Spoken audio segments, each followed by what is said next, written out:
اگر آپ نے ابھی تک ہمارا چینل سبسکرائب نہیں کیا تو ہمارے چینل کو سبسکرائب کر لیں۔ یو پی کا رہنے والا خبیث، تیری ماں کھیتوں میں جا کے لوٹا لے کے ہگنے والی، تو بتا رہا ہے غوث پاک کی ماں پہ انگلی اٹھا رہا ہے، سور کہیں کا۔ اس خبیث کو دیکھو نا تو دل بولتا ہے کہ سور کے بچے کو تو کتنی گالیاں نہیں بولتا۔ رسول کا گستاخ سور کا بچہ، کئی بولتا ہے نبی مر گئے، پتہ بتاؤ کہاں ہے نبی، میں ملنے جاؤں گا۔ تیری سور تو گالیاں بکنے کا دل بولتا ہے، مجھے کوئی پرواہ نہیں ہے بھائی آپ لوگ اس کا کیا ریئیکشن لیں گے، ایسے خبیثوں کے لیے میرے پاس گالیاں ہی ہے، تم کمنٹس کرتے رہو، مجھے کوئی پرابلم نہیں پڑتا۔ انٹرنیٹ پہ ڈالنا ویڈیو اور اسی گالی کے ساتھ ڈالنا، اور بہاوڑو تم کمنٹس کرنا، گالی شاہ بابا، گالی والے بابا، تم گالی کے لائق ہو۔ اور یہ سنو، یہ بھی سنت ہے۔ کیا ہے؟ سنت ہے۔ رسول اللہ کا ایک گستاخ تھا ولید ابن مغیرہ، جب اس نے حضور کو کہہ دیا مجنون ہے، جاؤ کھولو سورہ قلم آیت نمبر 14 دیکھ لو، 10 سے 14 آیتیں آئی اس کے بارے میں، یہ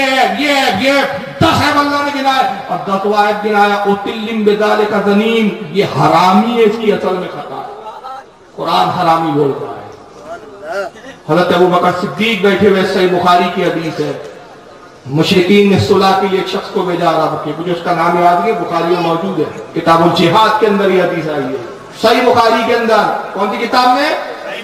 ہاں سن لو، بریلوی کیوں گالی بکتے اب وہ بھی سن لو، کتاب الجہاد بخاری کھولو، بخاری حدیث ضعیف نہیں ہے، بخاری بول رہا ہوں۔ مشرکین نے صلح کے لیے ایک شخص کو بھیجا، کہا جاؤ، وہ آیا صلح کر رہا ہے حضور سے، ابو بکر بیٹھے، کچھ صحابہ بیٹھے، تو اس نے صحابہ پہ طنز کیا، کہا محمد ان صحابہ، ان لوگوں کے بلبوتے پہ آپ جنگ کے لیے باتیں کرتے ہیں، انہیں میدان میں لانے کی بات کرتے ہیں، یہ اتنے نامرد لوگ ہیں کہ آپ انہیں جنگ میں لے آئے تو آپ کا ساتھ چھوڑ کر بھاگ جائیں گے، یہ پیٹ دکھا دیں گے یہ لوگ۔ ابو بکر کو جلال آیا، کیا جملے کہتے ابو بکر نے، سننا چاہیں گے آپ؟ بخاری میں بولو، ابو بکر نے بھی گالی بکی ہے۔ ابو بکر نے کہا اے بے غیرت، تو کیا یہ سمجھتا ہے کہ محمد کا ساتھ چھوڑ دیں گے؟ جا اپنی،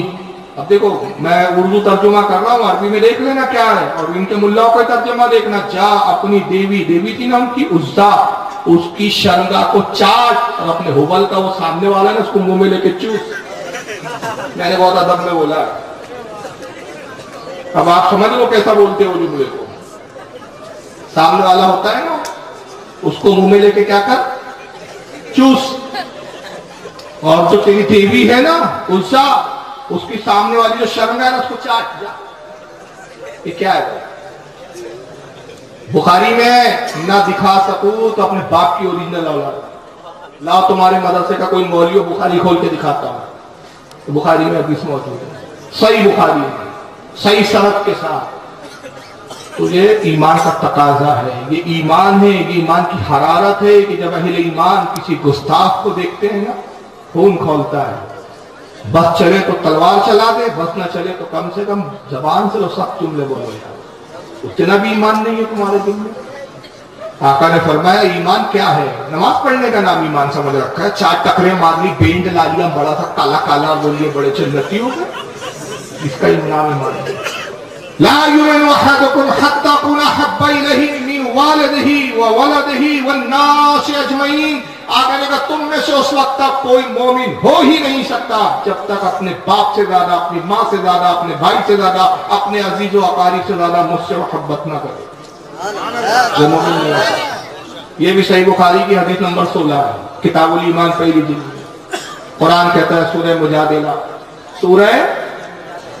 قرآن ہے، اب اپنے گھر کی بات نہیں کرتا میں، رب فرماتا ہے لا تجدوا قوما یؤمنون باللہ والیوم الآخر یوادون من حاد اللہ ورسولہ، اے میرے نبی، اے میرے حبیب، تو اس قوم کو نہیں پائیں گا جو دعوے تو خوب کرتے ہیں کہ ہم ایمان لائے اللہ پر اور آخرت پر، اور دوستیاں کرتے اللہ رسول کے گستاخوں سے، وہ مومن نہیں ہوں گے۔ آپ بولے نا سب ٹھیک، آپ بولے طارق جمیل صاحب بول رہے ہیں سب ایک ہو جاؤ، آپ ہوتے رہے ایک، اللہ فرما رہا تم ایک ہونے سے تمہارے کچھ نہیں ہوتا، اے میرے نبی وہ قوم کو تو نہیں پائیں گا، دعوے کرتے ہیں اللہ کے اوپر ایمان لانے کے، دعوے کرتے آخرت پر، اور حال کیا ہے، من حاد اللہ و رسولہ، اللہ رسول کے دشمن اور گستاخوں سے دوستیاں کرتے ہیں، وَلَوْ كَانُوا آبَاءَهُمْ أَوْ أَبْنَاءَهُمْ أَوْ إِخْوَانَهُمْ أَوْ عَشِيرَتَهُمْ، اگرچہ وہ گستاخ ان کے اپنے باپ کیوں نہ ہو، ان کے اپنے بھائی کیوں نہ ہو، ان کے اپنے عزیز و اقارب کیوں نہ ہو،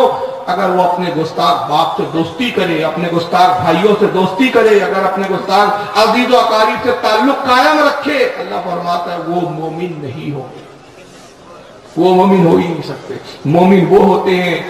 کہ اگر ادنا سی بھی گستاخی اگر اپنے باپ میں دیکھے باپ کو چھوڑے، بیٹوں کو میں دیکھے بیٹوں کو چھوڑے، باپ بھائیوں کو دیکھے بھائی کو چھوڑے، اور جب اس منزل پر آ جاتے ہو تم، جب یہ ایمان اس کا مستحکم ہو جائے کہ گستاخ باپ ہے تو پرواہ نہیں، گستاخ بیٹا ہے تو پرواہ نہیں، گستاخ بھائی ہے تو پرواہ نہیں، تو تب معاملہ کیا ہوتا ہے؟ تب پھر ارشاد فرماتا ہے اولئک کتب فی قلوبہم الایمان وایدہم بروح منہ، یہ وہ لوگ ہیں جن کے دلوں پر ہم نے ایمان کو نقش کر دیا